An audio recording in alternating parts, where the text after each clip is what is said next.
Assalamualaikum warahmatullahi wabarakatuh. Perkenalkan, nama saya Sam Brilian Nur Muhammad Hermawan dengan NIM 230102113. Di video kali ini, saya akan memaparkan materi tentang rumah tangga Sunda dan konseling keluarga dengan fokus pada peran indung dan bapak dalam pola asuh anak, serta bagaimana konseling keluarga dapat menjadi solusi dalam menghadapi tantangan keluarga modern tanpa meninggalkan nilai budaya Sunda. Oke, kita ke budaya Sunda dan pola asuh tradisional. Nah, dalam budaya Sunda, keluarga dipandang sebagai fondasi utama pembentukan karakter anak. Secara tradisional, indung berperan sebagai pengasuh utama yang menanamkan nilai asih, asah, dan asuh. Sedangkan bapak berperan sebagai pencari nafkah sekaligus pelindung keluarga. Nah, pola asuh Sunda berakar kuat pada filosofi silih asih, silih asah, dan silih asuh yang menekankan kasih sayang, pendidikan, dan pengasuh bersama. Filosofi ini mengajarkan bahwa pengasuhan bukan hanya tanggung jawab satu pihak, tetapi hasil kerjasama seluruh anggota keluarga. Nah, selanjutnya peran indung dalam rumah tangga Sunda. Indung atau ibu sering disebut sebagai madrasah pertama bagi anak. Ibu berperan besar dalam membentuk karakter, moral, dan nilai kehidupan anak sejak usia dini, sebagaimana dijelaskan oleh Hidayah tahun 2021. Nah, dalam praktiknya, pengasuhan ibu di keluarga Sunda banyak berfokus pada pembentukan akhlak dan disiplin. Pola asuh yang digunakan dapat bersifat demokratis maupun otoriter, tergantung pada situasi dan kebutuhan anak. Namun, pada masa kini muncul tantangan baru, khususnya bagi ibu yang bekerja.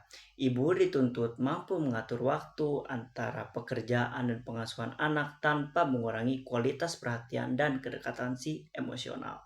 Selanjutnya, peran Bapak dalam pola asuh Sunda. Dalam budaya Sunda, Bapak dipandang sebagai kepala keluarga dan figur otoritas. Namun juga memiliki peran penting sebagai pendukung emosional anak.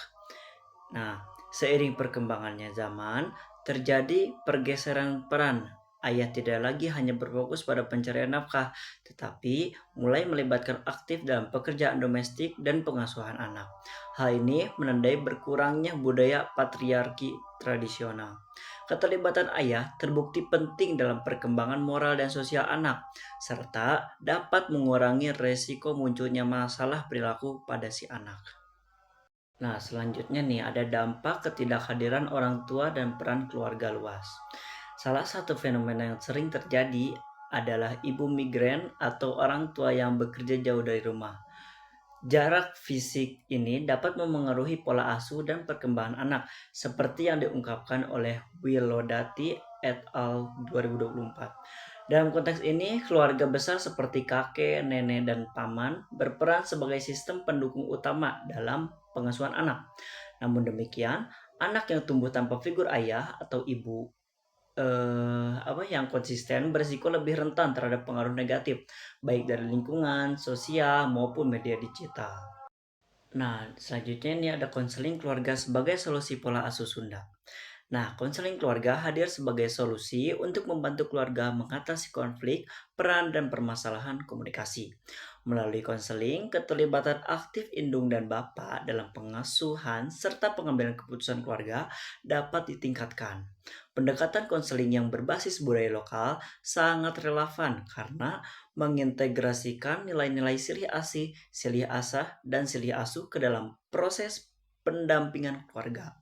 Sebagai contoh, terdapat keluarga Sunda modern di mana ibu bekerja di kota, sementara ayah aktif mendampingi anak di rumah.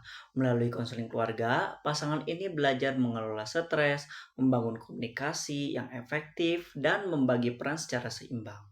Hasilnya, anak tumbuh dengan karakter yang kuat dan hubungan keluarga menjadi lebih harmonis.